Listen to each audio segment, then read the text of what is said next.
ऋषि मुनियों के वरदान से हुआ था हनुमान जी का जन्म।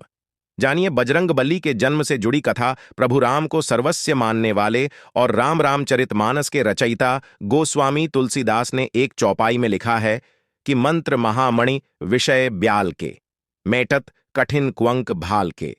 अर्थात विषय रूपी सांप का जहर उतारने के लिए मंत्र और महामणि हैं।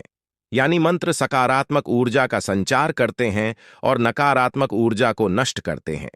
आज मंगलवार है। इस दिन भगवान हनुमान जी का मंत्र जाप और सुंदरकांड का पाठ करने से समस्त कष्टों का नाश होता है और सुख समृद्धि की प्राप्ति होती है।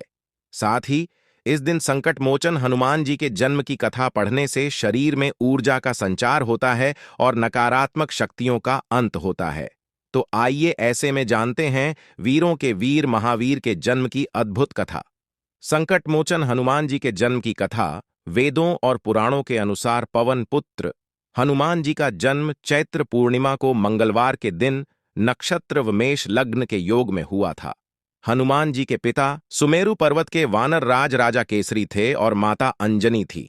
रामचरितमानस में संकट मोचन भगवान हनुमान जी के जन्म का वर्णन करते हुए लिखा गया है कि हनुमान जी का जन्म आशियों के दिए वर से हुआ था। कहा जाता है कि एक बार वानर राज केसरी प्रभास तीर्थ के निकट पहुंचे। उन्होंने देखा कि बहुत से आर्षी वहां पर आए हुए हैं और वह समुद्र के किनारे आसन लगाकर पूजा अर्चना कर रहे हैं।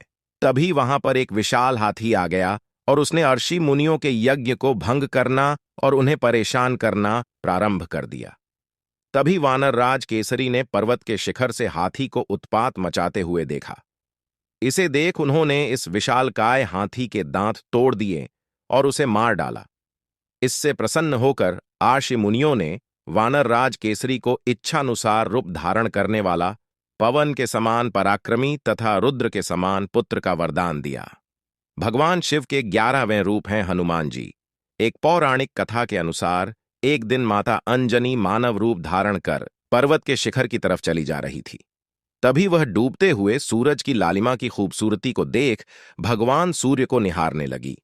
उसी समय अचानक से तेज हवा चलने लगी और उनके वस्त्र उड़ने लगे। वह हवा को तेज चलते देख चारों तरफ निहारने लगी, लेकिन उन्हें कोई नहीं दिखाई दिया और पत्ते भी नहीं हिल रहे थे। इसे देख माता अंजनी को लगा कि कोई मायावी राक्षस अदृश्य होकर यह कृत्य कर रहा है।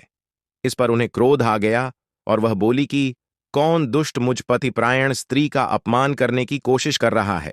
तभी अचानक से पवन देव हाथ जोड़कर माता अंजनी के समक्ष प्रकट हो गए और बोले, हे देवी, क्रोध न करें और मुझे क्षमा करें। आपके पति को आर्षियों ने मेरे समान पराक्रमी पुत्र होने का वरदान दिया है। इसी कारण मैं विवश हूं और इसी विवशता के कारण मैंने आपके शरीर का स्पर्श किया है।